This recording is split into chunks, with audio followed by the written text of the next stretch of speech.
Bagaimana cara agar lebih terbuka dan lebih disukai serta akrab dengan orang lain? Bagaimana untuk mencari pertemanan yang lebih baik? Bagaimana menjalin pertemanan yang erat?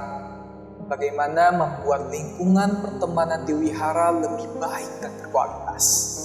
Bagaimana cara untuk dapat bertemu banyak teman-teman seiman walaupun di lingkungan sekitar minim orangnya dan sulit untuk ke wihara karena sekitar kampus kurang ada wihara?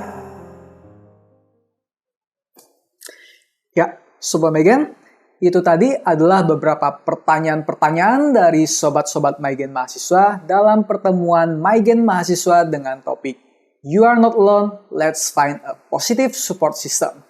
Yang kalau Sobat Maigen ingin tonton, bisa Sobat Maigen tonton, linknya ada di sini. Ya, jadi dalam pertemuan tersebut sebenarnya banyak sekali sobat-sobat Maigen kita, khususnya dari kalangan Maigen mahasiswa, banyak menanyakan pertanyaan-pertanyaan seputar support system, dan karena keterbatasan waktu, akhirnya pertanyaan tersebut belum sempat dibahas. Jadi setelah saya pikir-pikir lagi, ada baiknya kalau pertanyaan-pertanyaan ini juga kita angkat saja ke program inspirasi supaya kita semua, para sobat Maigen, bisa sama-sama belajar dan mendapatkan insight baru. Jadi, tanpa berpanjang lebar lagi, mari langsung kita mulai saja videonya.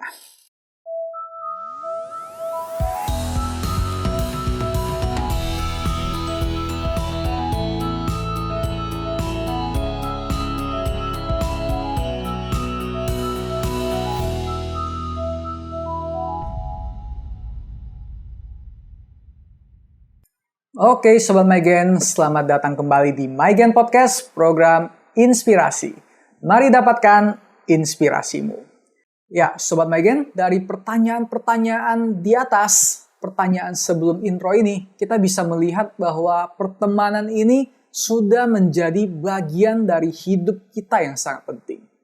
Pertemanan sudah menjadi circle utama dalam kehidupan yang kita jalani. Apalagi kita manusia adalah makhluk sosial. Kita nggak mungkin bisa hidup seorang diri. Kita membutuhkan bantuan dari orang lain. Sehingga begitu pentingnya kita untuk memiliki teman. Tapi teman yang seperti apa dulu nih? Nah, di sini saya ingin mengajak Sobat Maigen sekalian untuk sama-sama merenungi satu hal. Nggak hanya satu sih, beberapa hal. Yang pertama, pertemanan itu apakah sesuatu yang harus kita cari dengan sengaja? Ya, kalau bagi saya pribadi, sebenarnya pertemanan itu nggak perlu kita cari. Pertemanan itu nggak perlu kita temukan. Mengapa? Karena pertemanan, persahabatan, support system itu adalah sesuatu yang akan terjadi dengan sangat alami. Ada sebuah istilah dalam bahasa Mandarin yang disebut Wu Yi Lei Ji. Benda-benda itu akan dikelompokkan berdasarkan kategorinya. Yang artinya sesuatu yang serupa itu akan dipertemukan. Ya, ini sesuatu yang sangat ya kalau kita mau bilang ya sangat ajaib ya. Saya kasih contoh aja. Misalnya nih, kita lihat saja lingkungan-lingkungan pertemanan kita, pertemanan yang sehat tentunya ya. Saya kalau sebagai orang yang sukanya belajar, nggak mungkin lingkungan pertemanan saya ini saya sengaja cari orang yang malas. Orang yang cuma suka main doang. Pasti lingkungan pertemanannya adalah orang yang sama-sama mau belajar, sama-sama mau mendapatkan ilmu baru, sama-sama mau berkembang menjadi lebih baik lagi. Sebaliknya, kalau seseorang cuma taunya pingin main, pingin menikmati hidup doang, berhura-hura, foya-foya, maka lingkungan tempat dia berada, teman-teman yang ia miliki juga adalah teman-teman yang seperti itu. Benar gak? Ya inilah hukum alam. Semua yang serupa, semua yang setipe, umumnya akan dipertemukan. Ya, jadi kita perlu gak sih sengaja mencari pertemanan yang baik? Lagi pula kalau kita mau mencari pertemanan yang baik, mau kita cari kemana? Dalam episode inspirasi yang di sini juga sempat Jose singgung nih. Sebenarnya segala sesuatu yang berada di luar diri kita, itu semua adalah sesuatu yang nggak bisa kita kendalikan. Itu berada di luar kontrol kita. Dan kalau sengaja kita berkutat di dalam hal itu justru akan membuat kita semakin menderita, semakin stres.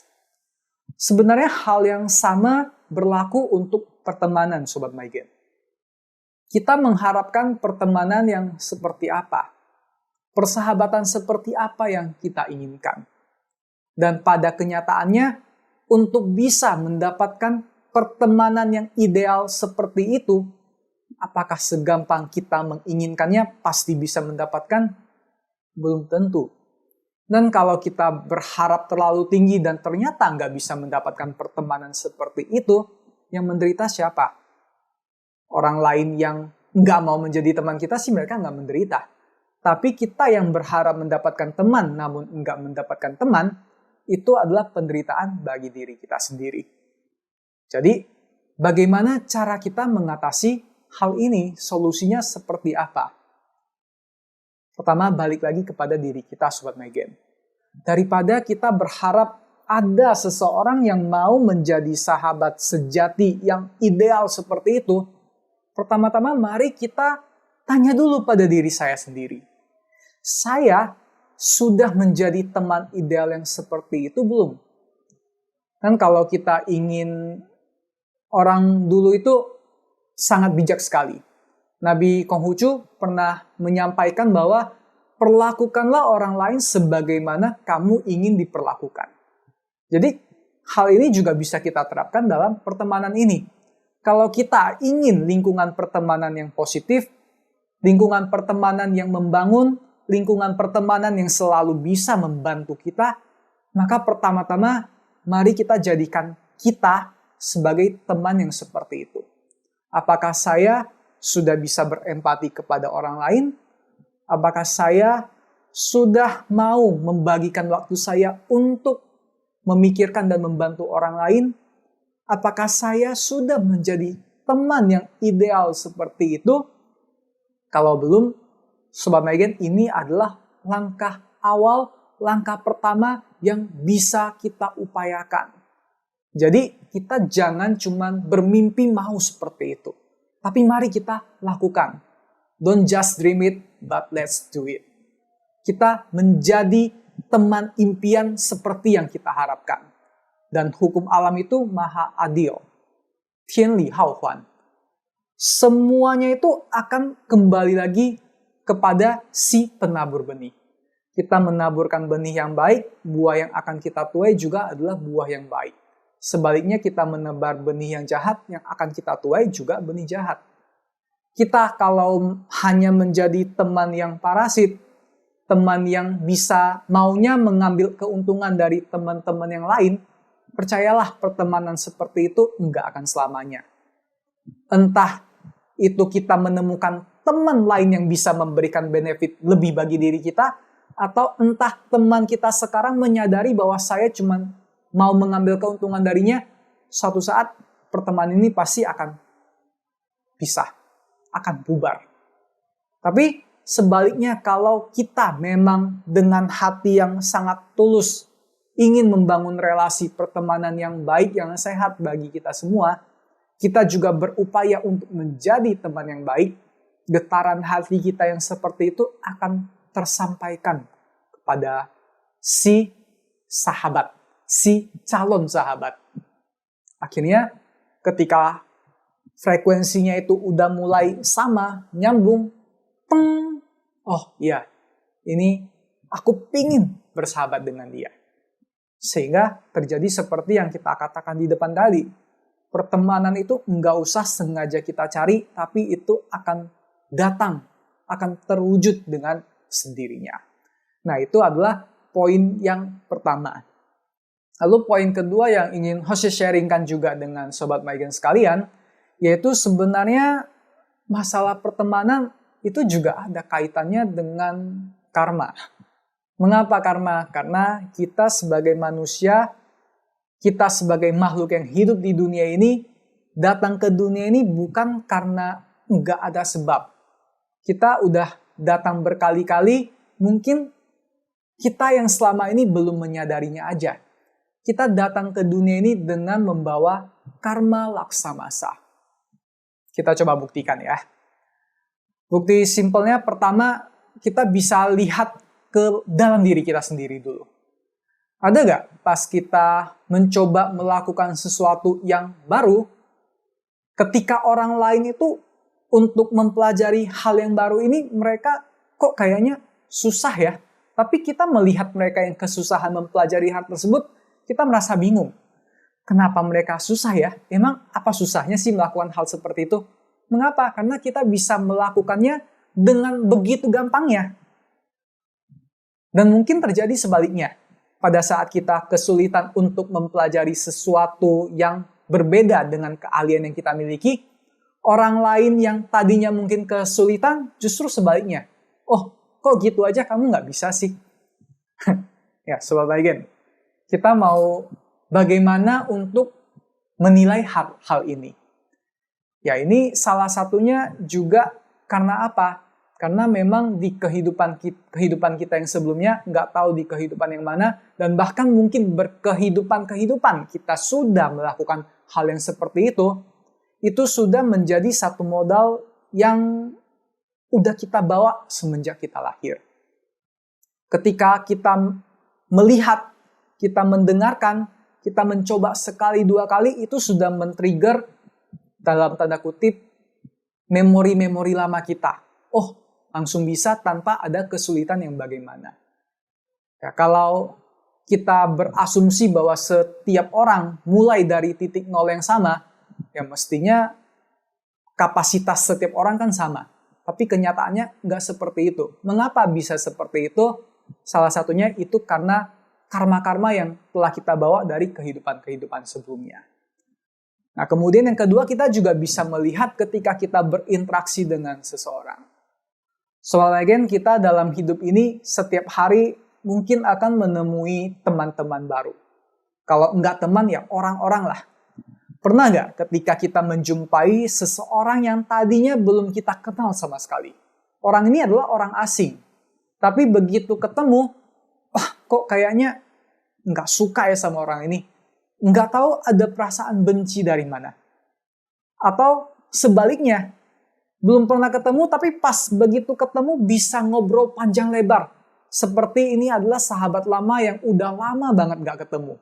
Begitu ketemu, langsung ngobrolnya nyambung, langsung klop.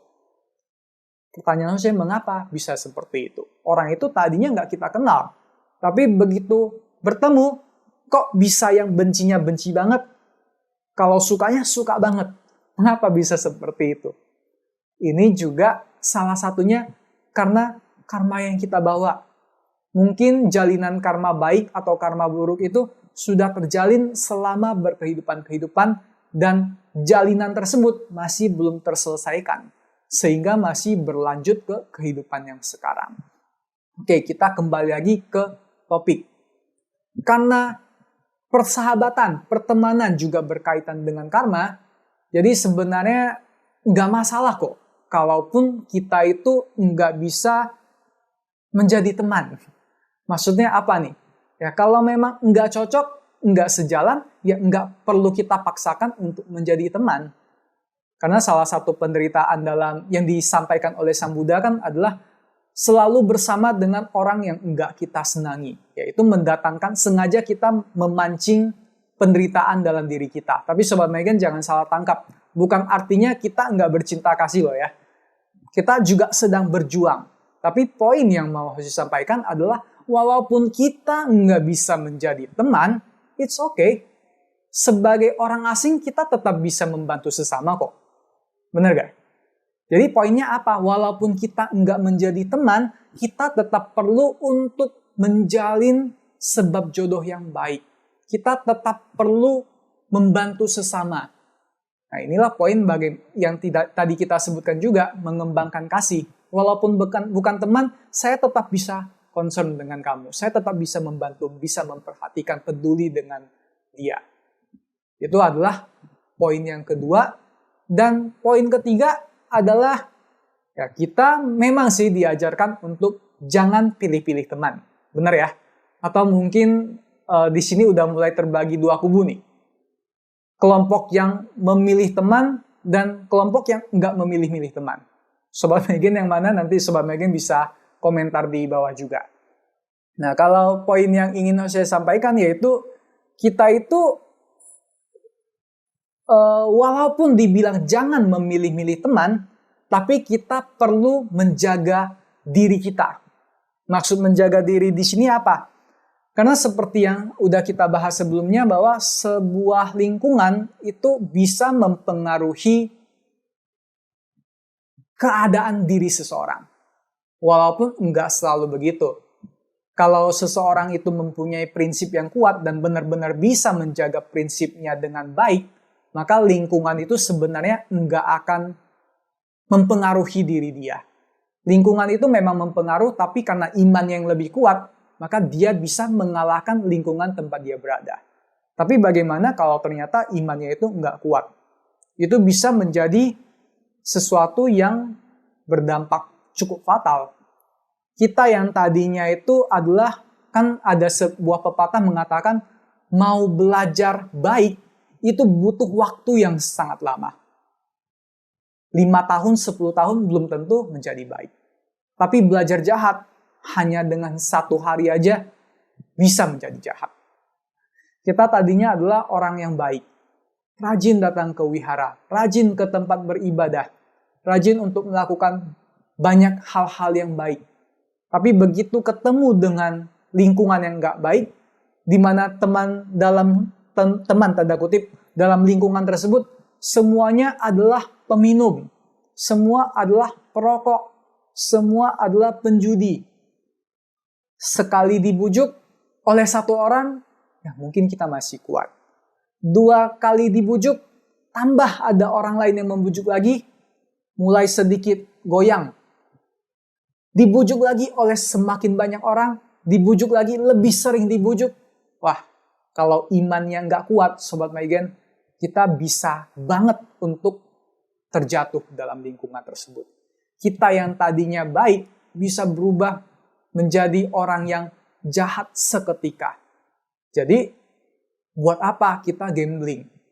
Nggak usah sok-sokan mikir, saya akan masuk ke lingkungan itu untuk mengajak mereka berubah menjadi lebih baik. Nah, nggak usah sengaja show off seperti itulah. Kita ada hati seperti itu tentu bagus. Tapi caranya bagaimana? Kita harus tahu dulu caranya. Jangan udah masuk ke situ baru kita mulai pikirin. Mungkin sebelum kita menemukan cara untuk mengubah orang-orang tersebut, kita duluan yang diubah oleh mereka. Nah, jadi itu pentingnya kita untuk selalu mengupgrade diri. Itu pentingnya bagi kita untuk selalu berpikir bagaimana agar saya lingkungannya positif, saya bisa selalu mengupgrade diri. Itu pentingnya kita memilih lingkungan. Mengapa? Lingkungan itu bisa mengubah diri kita. Karena itu balik lagi ke sebuah lingkungan pertemanan toksik yang tadi sempat Jose bahas di depan juga.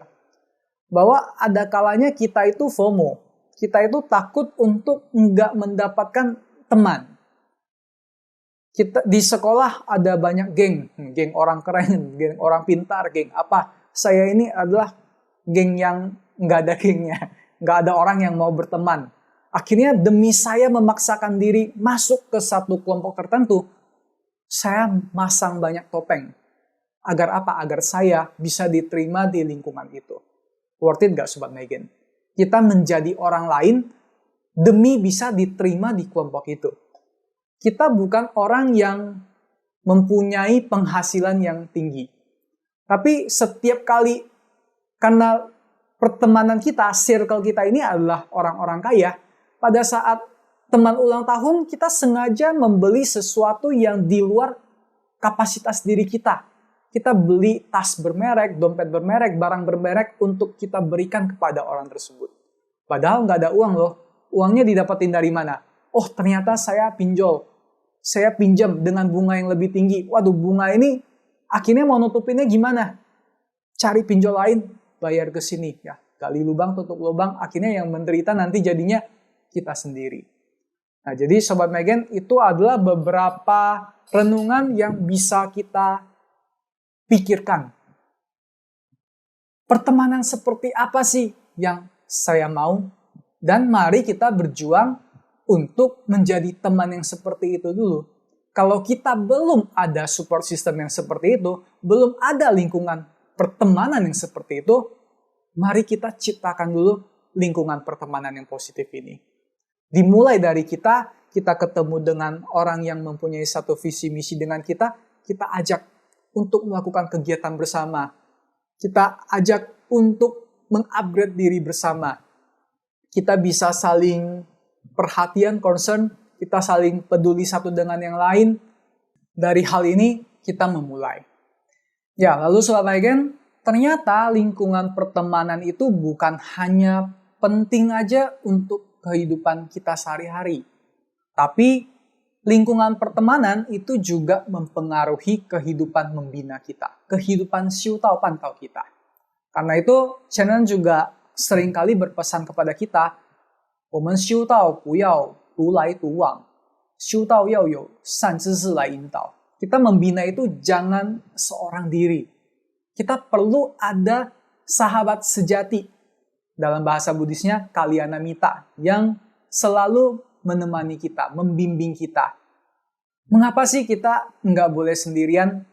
Saya ambil sebuah pengibaratan biar kita sama-sama bisa mendapatkan sebuah gambaran ya. Kalau kita berjalan sendiri, dan kalau modal kita nggak cukup, sangat rawan bagi kita untuk tersesat. Kita jalan ke hutan nih, kita nggak bawa GPS. Kita nggak bawa kompas juga. Masuk ke dalam hutan yang begitu lebat, begitu gelap lagi, malam-malam waktu itu kebetulan. Kita mau jalan kemana, kita nggak tahu. Tapi kalau kita maksa untuk masuk ke dalam hutan dengan keterbatasan diri kita, masuk ke dalam hutan, ada jaminan 100% dia bisa keluar selamat nggak? Ya, kalau masuk langsung ketakutan, keluar mungkin masih bisa selamat. Tapi bagaimana kalau akhirnya semakin masuk, semakin dalam, dia juga nggak membuat tanda, ya akhirnya makin masuk, makin dalam. Dan karena nggak ada orang di sekitarnya yang melihat orang tersebut masuk ke dalam hutan, kita bisa tahu nggak ada orang yang sudah tersesat di dalam hutan? Nggak ada.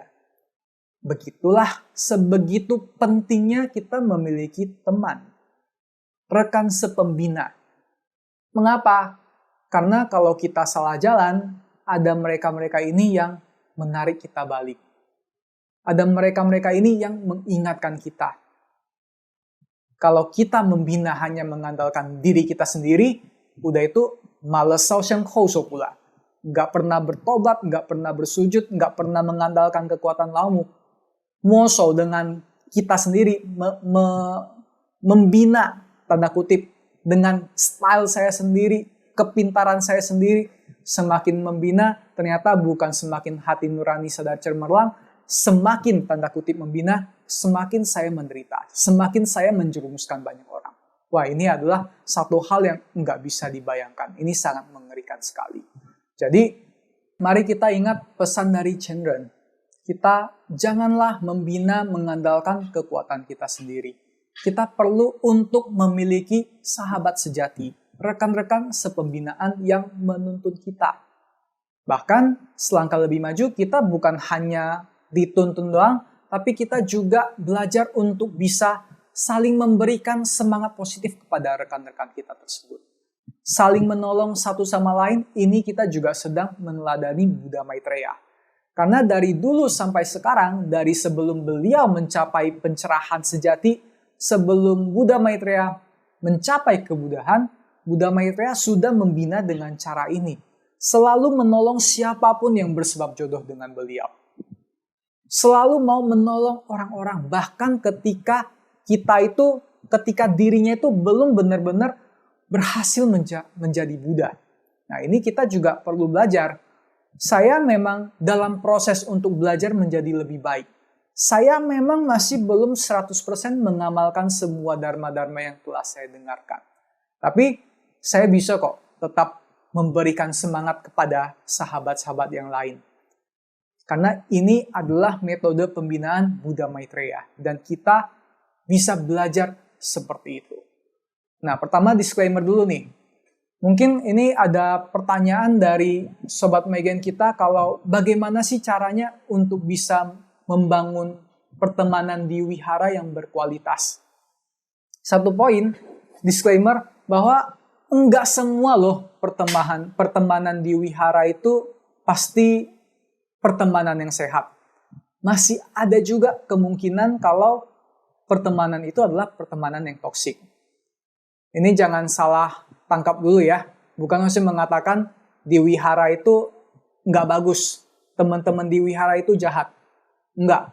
Dan hal ini juga sayangnya berlaku untuk semua tempat. Berlaku di semua tempat, bahkan di tempat ibadah manapun. Tapi apa? Tapi minimal wihara adalah tempat berkumpulnya orang-orang yang mau siu tau. Sehingga dengan permakluman bahwa oh dia juga sedang siu tau, saya juga mau siu tau. Ya minimal semua orang yang datang ke satu tempat ibadah ini, datang ke wihara ini, masih ada hati saya mau siu tau. Terlepas akhirnya ada siu atau enggak, itu kembali ke masing-masing lagi memang. Tapi minimal sudah ada niat tersebut dulu. Saya mau membina, makanya saya datang ke wihara. Tapi inilah satu problema juga dalam wadah ketuhanan kita, Sobat Maigen. Salah satu masalah yang cukup berat, salah satu krisis dalam wadah ketuhanan kita, yaitu membina itu orang hanya membina sebatas formalitas.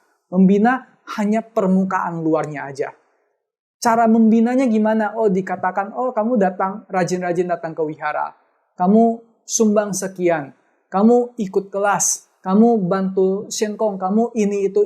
Akhirnya kita yang enggak menangkap esensi utama mengapa perlu membina dan hanya jatuh ke dalam kegiatan, jatuh ke dalam rutinitas.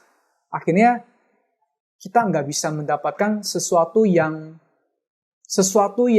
bisa mendatangkan kebaikan bagi diri kita. Justru kita mengubah wihara yang agung, yang luhur ini menjadi satu tempat yang kehilangan hawa ketuhanannya. Balik poin tadi, wihara itu adalah tempat di mana orang-orang mau sama-sama siu tau, sama-sama mau membina. Tapi karena siu tau itu apa aja saya nggak ngerti, yang saya lakukan apa? Melihat orang di wihara kok begini, kok begitu, katanya siu tau, katanya mau membina, kok masih begitu? Nah, kita mulai kecewa sama orang. Kita mulai merasa, kamu nggak sedang siu tau deh. Nah ini kita melihat keluar diri terus. Lebih gawat lagi apa? Melihat kekurangan orang, kita ngomong ke si orang-orang selanjutnya yang nggak berkaitan. Mulai bergosip. Wihara yang tadinya harusnya penuh dengan hawa ketuhanan, menjadi kehilangan hawa ketuhanannya. Karena apa? Karena saya yang enggak benar-benar siu tau. Wah ini kita sedang menghambat perkembangan di wadah ketuhanan sebenarnya. Nah maka dari itu penting sekali bagi kita untuk mulai memutuskan rantai pertemanan yang toksik ini. Khususnya karena kita adalah Mila Tatao Titse, kita mulai dari lingkungan wihara kita. Segala pertemanan di wihara, mari kita bangun menjadi lingkungan pertemanan yang positif. Pertemanan yang ideal itu pertemanan yang seperti apa sih? Pertemanan yang ideal adalah pertemanan di mana kita, sesama kita bisa saling mendukung agar kita bisa sama-sama sukses dalam membina. Bisa berhasil dalam membina. Berhasil dalam membina itu seperti apa? Saya akan singkat aja. Kalau bagi Jose pribadi, ya jadi ini disclaimer lagi ya.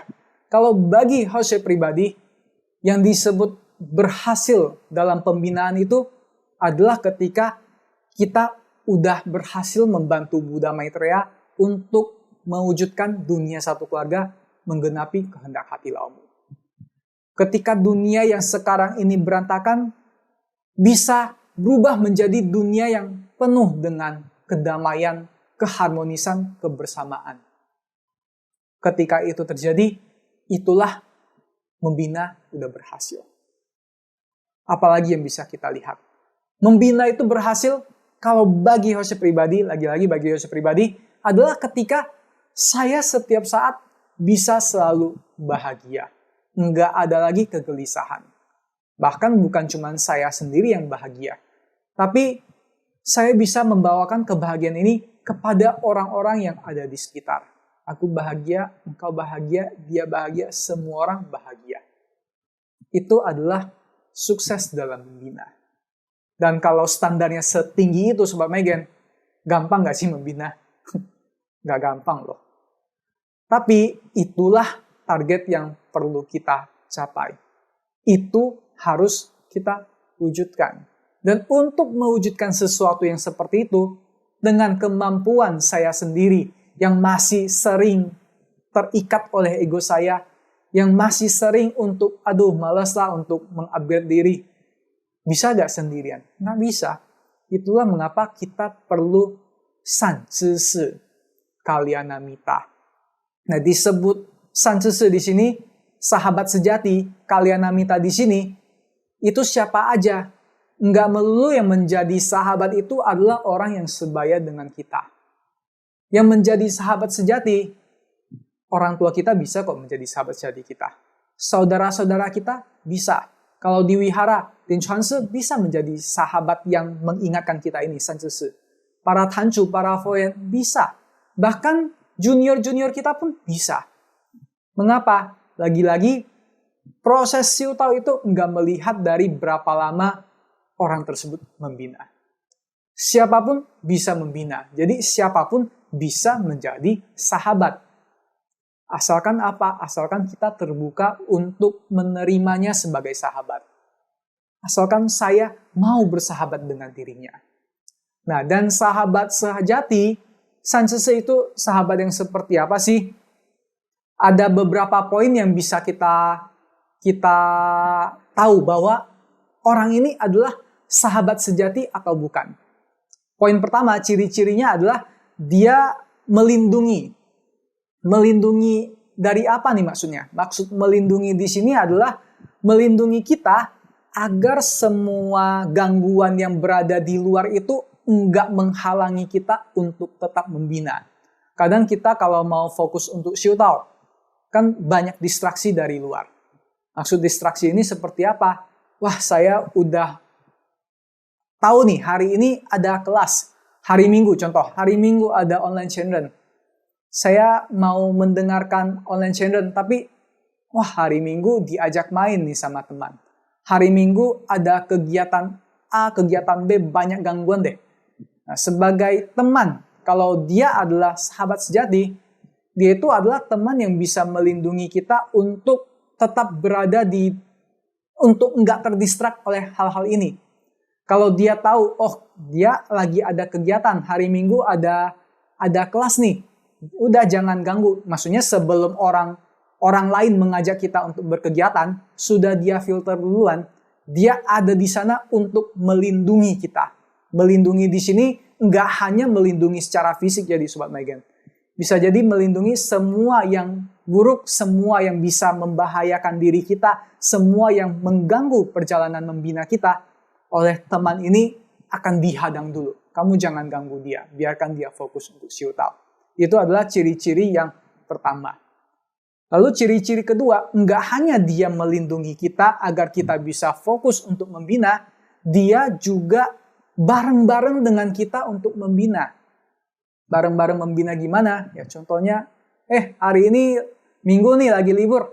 Yuk kita datang ke wihara yuk, kita sama-sama Shaoxiang Housou. Cai Cabgo, kita datang yuk ke wihara, habis itu kita dengar ceramah. Ada teman-teman yang bareng-bareng dengan kita, berjalan di samping kita untuk membina. Itu adalah teman sejati. Selanjutnya, selain bareng-bareng dengan kita, dia juga adalah teman yang bisa memberikan instruksi kepada kita.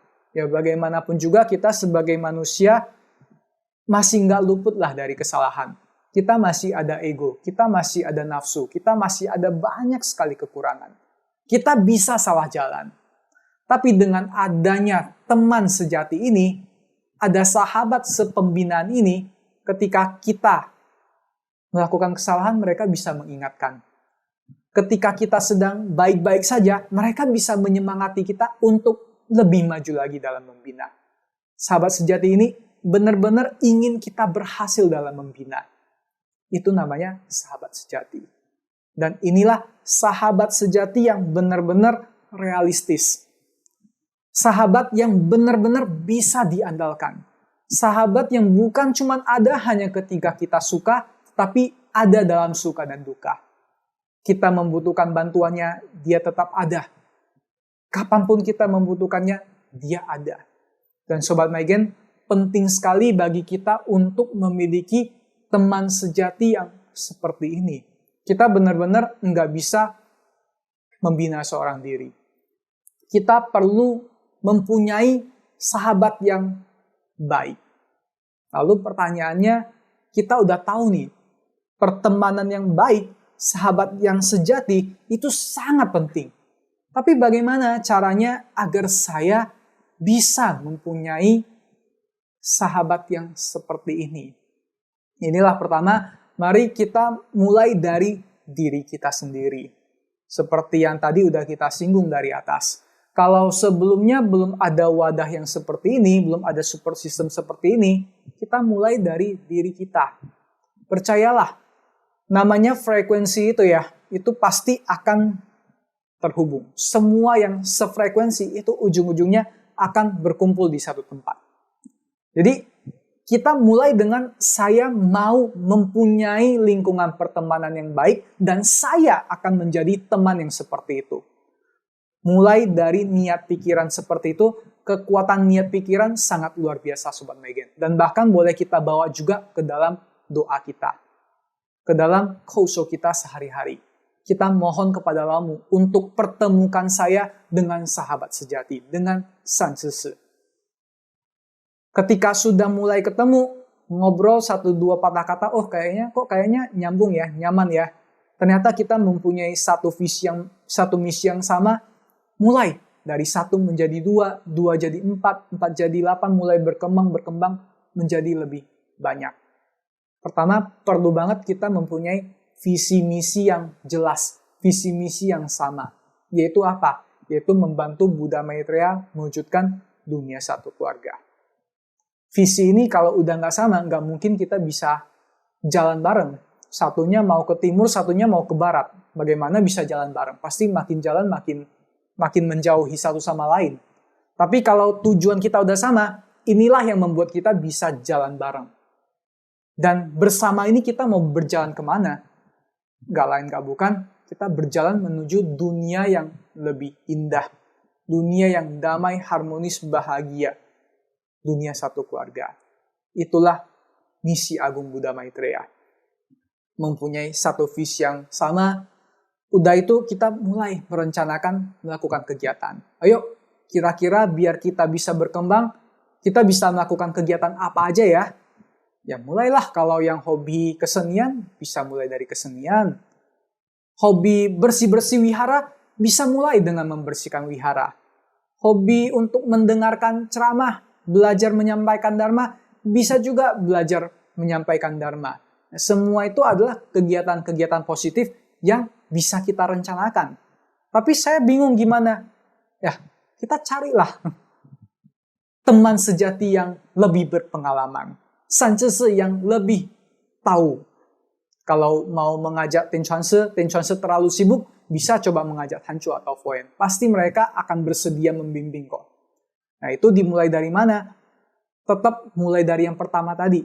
Mempunyai niat seperti itu dulu.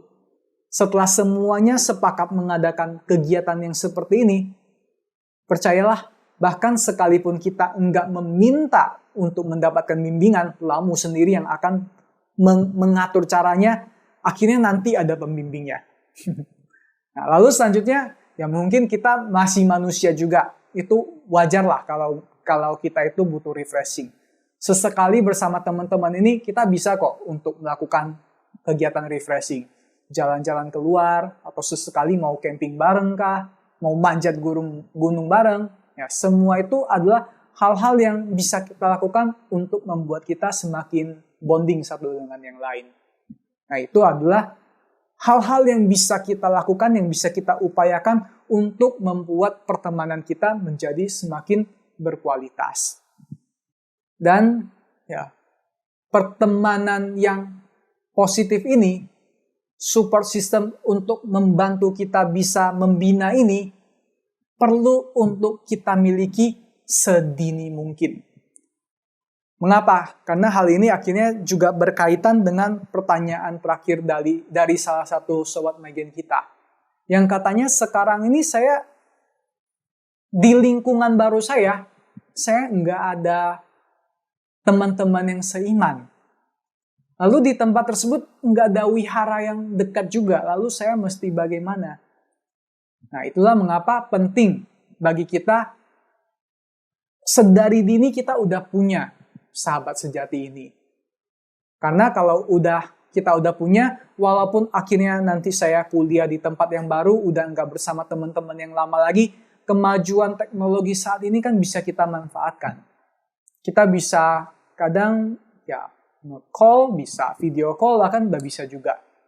Kita tetap bisa keep in contact walaupun jaraknya jauh.